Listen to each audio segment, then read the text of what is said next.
Quédate en Punto Cero. Quédate con vos.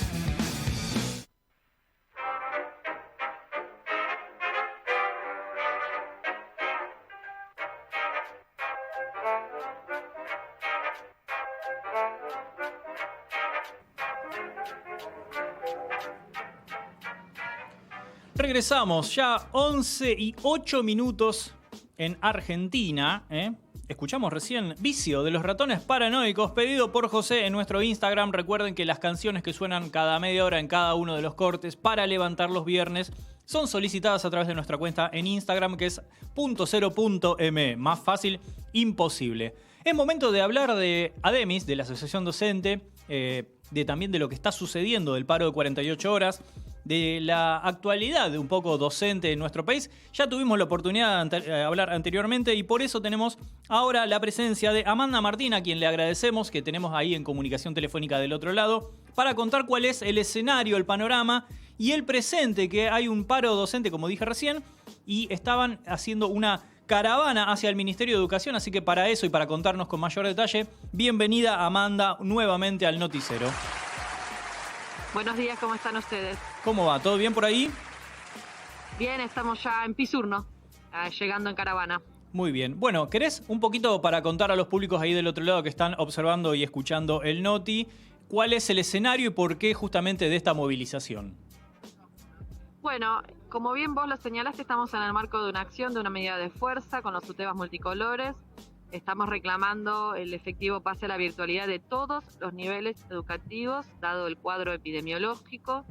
Estamos reclamando la vacunación para todo el sector, para trabajadores docentes y auxiliares, la vacunación completa, los recursos para garantizar la virtualidad, las computadoras, los dispositivos, y por supuesto estamos reclamando algo que otros sectores de trabajadores también hoy han puesto de relieve, y a las 13 horas el plenario de sindicalismo combativo también va a hacer una acción de obelisco a Plaza de Mayo, que es la cuestión salarial, ¿no? Han quedado muy retrasados también los salarios de los docentes en un cuadro inflacionario que no se detiene, y quedaron muy desfasados incluso lo que se firmó a principio de año, aunque nosotros ya habíamos advertido que era por debajo de la inflación prevista, así que se incorpora también un reclamo de los trabajadores de la educación respecto a la reapertura de paritaria. Este es el pliego concretamente. ¿Y por qué estamos en Pisurno? Bueno, porque el ministro nacional Nicolás Trota le ha dado también y facultado las jurisdicciones para, indistintamente del cuadro epidemiológico, se reabran actividades que entendemos nosotros no son compatibles con este nivel de contagio. En los últimos 3 días tuvimos que sufrir el fallecimiento de otros 3 docentes, ya son 28 en la capital federal, es decir que a medida que, si bien esta última semana fue aumentando un poco la inoculación de docentes con vacunas, habíamos quedado muy retrasados, capital federal, respecto al resto del país. Bueno, contradictoriamente decía esta situación, también estaban aumentando las muertes, ¿no? Que es un cuadro más general que estamos viendo respecto a la pandemia en todo el país. Totalmente. Cuando hablabas de paritarias, se había establecido, si no me equivoco, en aproximadamente un 35% a principio de año, ¿no? Sí, un 34 en 4 cuotas, hasta el mes de octubre. Y bueno, está previsto una inflación de al menos 50%, ¿no? Claro, justamente, empieza... la inflación en lo que va del año es de aproximadamente de 50%. Claro, entonces esto ya empieza a preocupar a muchos sectores de trabajadores, entre ellos los docentes. Hemos escuchado que en la provincia de Buenos Aires se niegan a reabrir paritarias. En Ciudad de Buenos Aires ya hemos planteado la inquietud para que se adelanten las cuotas, digamos, que estaban planteadas para los meses siguientes, pero que a su vez que se reabran en tanto y cuanto hay mucha preocupación por la pérdida de poder adquisitivo del salario. Totalmente. Además, bueno, justamente hiciste mención del ministro de Educación Nacional, Nicolás Trota, haciendo permanentes críticas, o por lo menos hacia la presencialidad en la Ciudad de Buenos Aires, pero al fin y al cabo es como una crítica que no queda más que en un tuit, que no en una declaración, porque la Ciudad de Buenos Aires de alguna manera sigue en paralelo con sus medidas. ¿Cómo es la postura, justamente, que algo hiciste mención de ADEMIS y del cuerpo docente de alguna manera? Bueno, tu observación es correcta, voy a entender, porque efectivamente es el Ministerio de Educación Nacional el que le da un marco a las jurisdicciones para reabrir actividades. Vos fijate el caso de Córdoba, fijate el caso de Santa Fe, bueno, la ciudad de Buenos Aires, todos tienen un marco muy complicado epidemiológico y sin embargo están con actividades educativas, actividades productivas todas abiertas.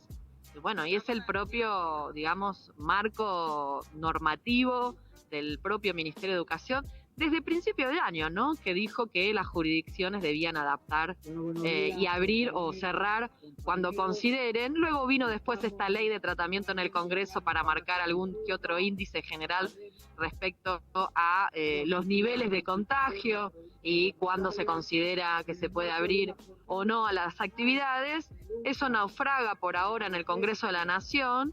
Pero incluso el propio ministro Trota en febrero, también con la ministra de Educación Soledad Acuña, derogó el semáforo epidemiológico que estaba vigente hasta el año pasado.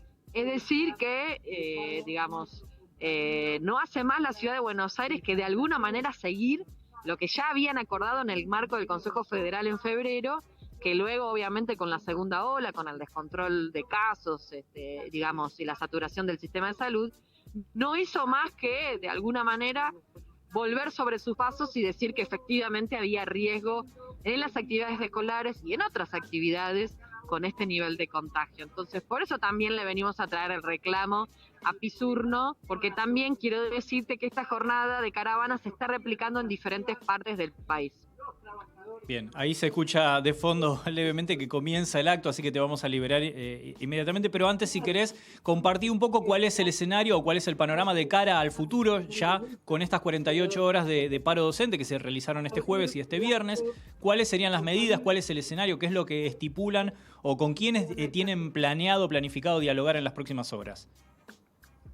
Bueno, nosotros vamos a seguir rechazando en la ciudad de Buenos Aires esta virtualidad ficticia, porque no está garantizada de parte del Estado, y reclamar que efectivamente se garantice el acompañamiento pedagógico y denunciando las implicancias de riesgo para la salud y para la vida de la presencialidad escolar, dado este cuadro epidemiológico y crecimiento de muertes. Vamos a seguir discutiendo con reuniones, con asambleas virtuales en las escuelas y en Asamblea General, porque ese es el marco que habitualmente nosotros llevamos adelante para discutir acciones. Si tenemos que seguir tomando acciones y medidas de fuerza, lo vamos a hacer porque es una forma de rechazar la política del gobierno de la ciudad de Buenos Aires y también, como dije anteriormente, de señalar y denunciar la política respecto a lo educativo también del gobierno nacional. Así que vamos a seguir luchando y, bueno, desarrollando instancias de consulta con los docentes para ver cómo encaramos la semana siguiente las diferentes acciones.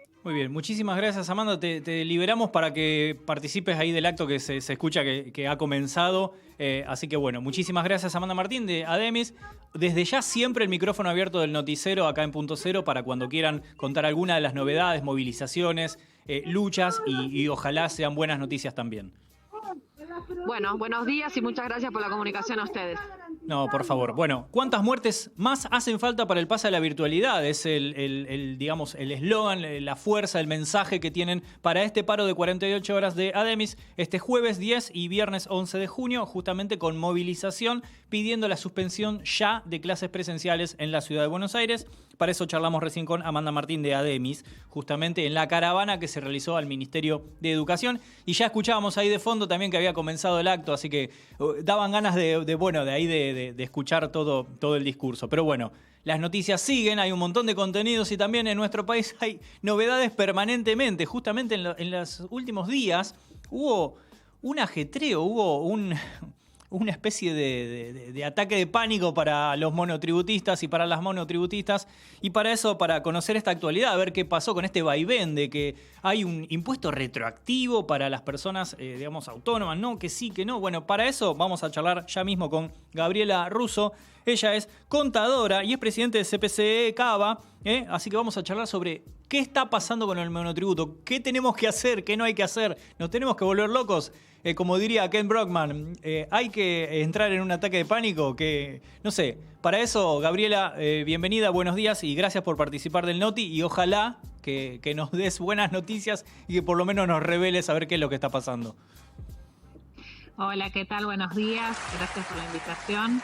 Bueno, no sé si llamarlo ataque de pánico, pero sí esto causó mucha preocupación, angustia, descontento por parte de muchos pequeños contribuyentes que están registrados en el monotributo o en el régimen simplificado, debido a que se encontraron la semana pasada con deudas en AFIP, cuando en realidad gran parte de ellos estaban al día con sus obligaciones fiscales. Así que esto motivó que desde el Consejo Profesional que presido presentemos una nota ante la AFIP solicitando que no se consideren estas diferencias, estas deudas que aparecieron así de un día para otro, teniendo en cuenta que esos contribuyentes ya habían cumplido con los pagos en tiempo y forma y con los valores que estaban vigentes en ese momento. Estas diferencias se corresponden a los meses de enero, febrero, marzo, abril y mayo de este año.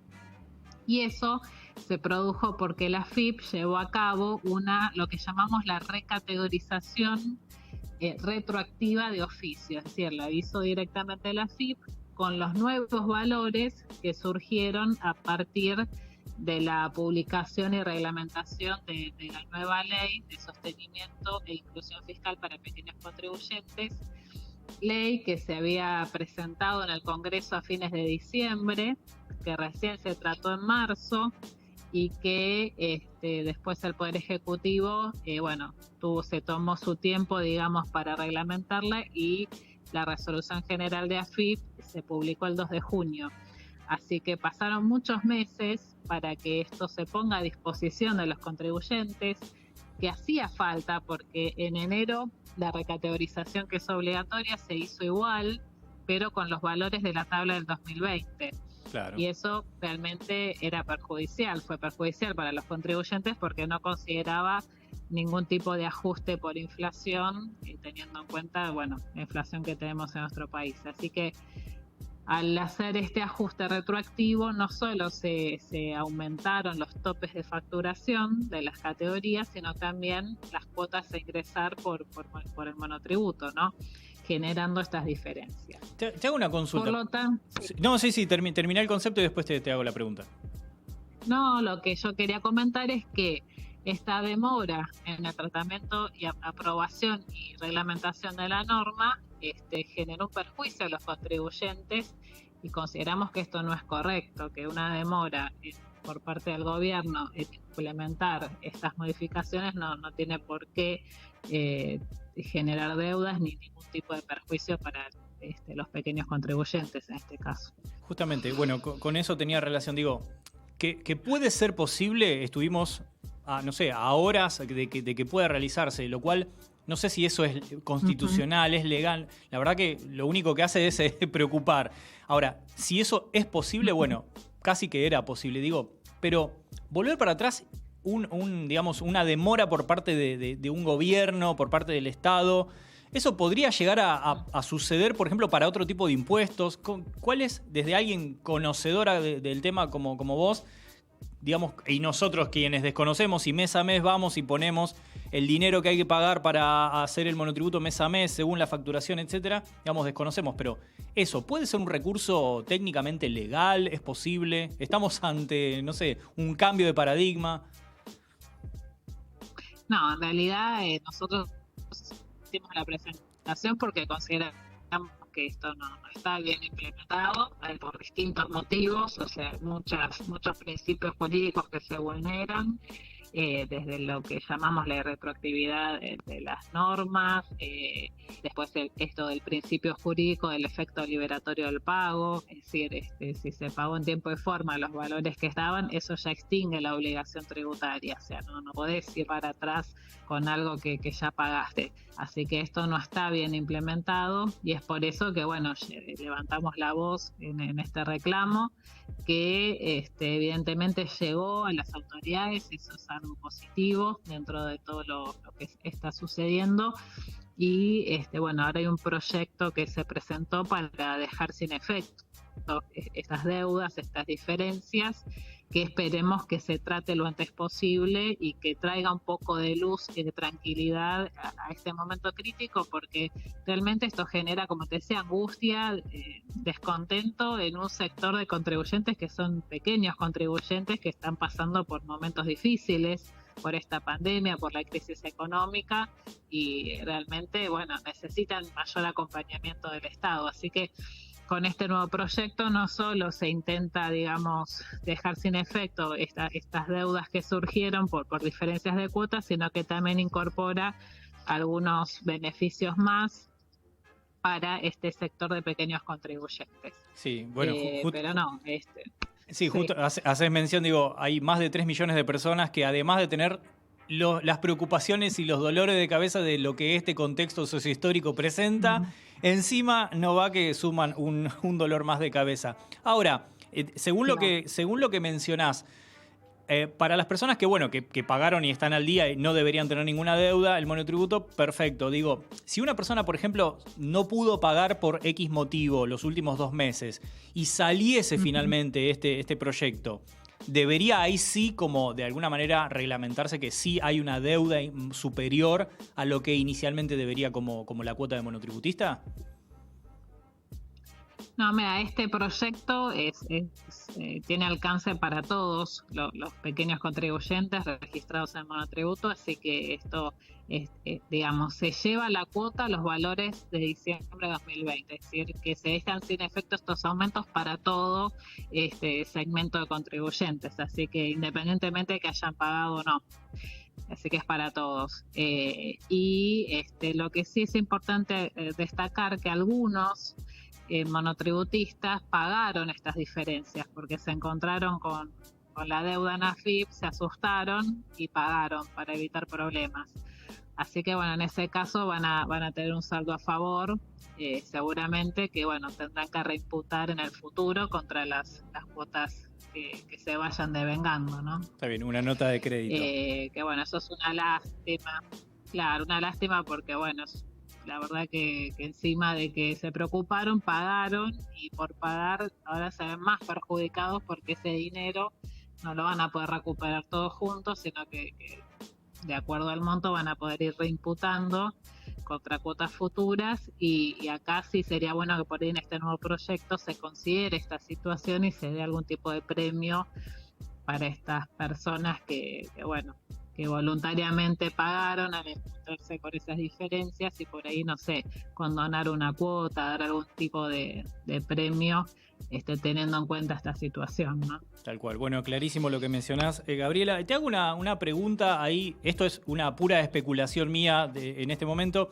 Digo, ¿podría llegar a haber algún planteo de recategorización, por ejemplo, a mitad de año, ahora 1 de julio, a fines de junio, justamente año fecha donde se hacen los balances anuales, como para decir, bueno, a ver, no se pudo ser retroactivo, pero bueno, de repente puede haber una recategorización repentina y modificar esto a lo que queda del segundo semestre del año? En realidad está vigente la recategorización semestral del mes de julio, o sea, ya el régimen establece 2 recategorizaciones obligatorias semestrales, una es en enero y otra en julio. Así que también esto trajo bastante ruidos por este tema, porque hicimos la recategorización de enero con valores desactualizados, pero se tuvo que hacer igual. Después tenemos esta de oficio, que es AFIP, que igual hay que revisarla porque tal vez muchos tengan que modificar esa recategorización, o sea que estaríamos en la segunda, y en julio tenemos la tercera, o sea que también se está agregando más complicación a este tema. Por eso lo que proponemos con este proyecto es que se suspenda esa recategorización de julio hasta que esta nueva norma esté aprobada y reglamentada en su totalidad, porque si no va a haber otra vez una situación compleja de tener que hacer esta recategorización y que aparezcan también diferencias nuevamente. Entonces, lo ideal sería que la recategorización de julio se suspenda y sea posterior a la reglamentación de este nuevo proyecto que seguramente se va a aprobar en los próximos días. Muy bien, clarísimo. Estamos hablando... Mira, por lo que estás mencionando, me parece que, Nahuel, en julio vamos a tener que volver a hablar con Gabriela a ver si hay alguna novedad al respecto. Así que bueno, para ir finalizando, Gabriela, ¿crees que el escenario en este sentido para monotributistas de cara a los próximos meses, semanas o, por qué no, días... ¿crees que puede haber algún tipo de vaivén o te parece que con el proyecto presentado se puede estabilizar todo y por lo menos tomamos aire a ver si remontamos el escenario de cara a este 2021? Yo creo que es positivo el proyecto, lo importante es que se tengan en cuenta los detalles, que la reglamentación sea clara y que sea viable su implementación, porque muchas veces las normas tienen intenciones de llevar adelante distintas cuestiones, pero después en la práctica, cuando hay que implementar, nos encontramos con dificultades, que eso sabemos los contadores y que, bueno, por eso siempre pedimos que nos consulten y que nos tengan en cuenta antes, ¿no? En el momento de la elaboración de la normativa, porque conocemos el día a día, lo que se llama la calle, ¿no? Que pasa con los contribuyentes, no solo con los pequeños, sino con los medianos, con las empresas, con las pymes, y bueno, creemos que podemos aportar mucho en ese sentido. Sí, de alguna manera contadoras y contadores son como los médicos del bolsillo, porque uno se olvida por ahí que existen hasta que empiezan a pasar estas cosas y aparecen el llamado, el WhatsApp. Y me imagino que en los últimos días te deben haber quemado con mensajes y consultas. Imagínate, siempre cuando aparece este tipo de situaciones, lo primero que hacen los clientes es llamarnos a nosotros. Bueno, no somos solo contadores, sino que somos personas de contención, sobre todo en esta situación, porque pensemos que todas las ayudas que el gobierno va implementando requieren de la intervención de contadores públicos. Así que, por ejemplo, el repro, o sea, todo requiere una tramitación, una gestión a través de la página de AFIP con dificultades que no son para nada simples y que el objetivo es poder acompañar en esta situación de crisis a muchos sectores que, bueno, están pasando por momentos difíciles. Tal cual. Bueno, conversamos con Gabriela Russo, contadora y presidente del Consejo Profesional de Ciencias Económicas de la Ciudad Autónoma de Buenos Aires. Desde ya, si querés compartir alguna red, alguna vía de contacto, no para que te quemen la cabeza, sino para algún tipo de consulta y, por qué no, incorporarte como la contadora de confianza. Bueno, sí, estoy en todas las redes, en Instagram, @GabrielaRusso1, y bueno, me encuentran en Facebook, en LinkedIn, estamos por todos lados. Así que a disposición para las consultas. Muy bien, y el Consejo tiene un sitio que más fácil imposible es consejo.org.ar. Sí. Muy bien, muchísimas gracias, Gabriela. Exactamente. Y seguramente en julio te volvamos a contactar para ver qué es lo que tenemos que hacer y cómo podemos solucionar. Aparte, te digo, vienen un montón de cambios porque ahora también están los vencimientos de ganancias y bienes personales y ahora está la reglamentación también de las deducciones de ganancias para los trabajadores en relación de dependencia, que también venía con demoras, así que tenemos mucho trabajo por delante. Muy bien, muchísimas gracias, Gabriela. Ahí conversamos con Gabriela Russo del CPC ECABA, es el Consejo Profesional de Ciencias Económicas de la Ciudad Autónoma de Buenos Aires, su titular y además contadora, para ver cómo podemos entender un poco el escenario en este país, que todo cambia. Lo que sí sabemos, y no es que va cambiando, sino que son las noticias del día, es el flash informativo para dar inicio, luego de escuchar una canción, al último bloque del noticiero.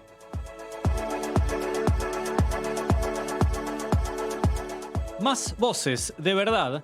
Esta madrugada se aprobó el proyecto para que la paridad de géneros en medios de comunicación sea ley. No se trata de que haya más mujeres, que por supuesto debe haber, sino que haya una perspectiva de género, dijo Pablo Carro, titular de la comisión.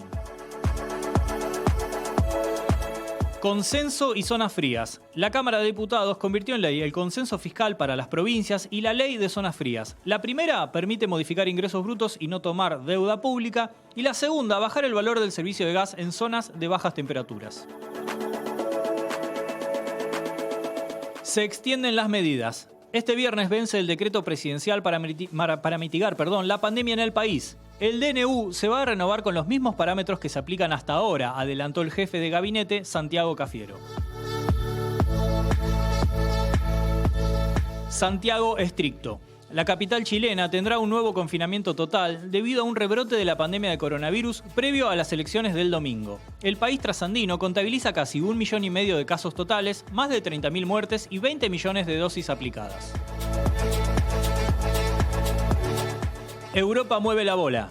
Este viernes comienza la nueva edición de la Euro con el partido inaugural entre Turquía e Italia. El vigente campeón, Portugal, debuta el martes ante Hungría.